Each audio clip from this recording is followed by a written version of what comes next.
პირველ კლასელთა რეგისტრაცია 3 ეტაპად გრძელდება. Პირველი ეტაპი დაიწყო დღეს 2 მაისამდე გრძელდება, მეორე ეტაპი დაიწყება 20 მაისს და გრძელდება 20 ივნისამდე და მესამე ეტაპი 10 ივლისიდან 18 ივლისის ჩათვლით.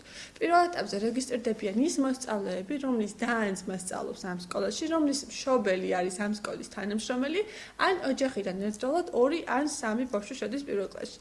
მეორე ეტაპზე რეგისტრდება ნებისმიერი მოსწავლე და მესამე ეტაპზე რეგისტრდებიან ის მოსწავლეები, რომლებმაც დანარჩენ პირველ ან მეორე ეტაპზე ვერ გაიარეს რეგისტრაცია.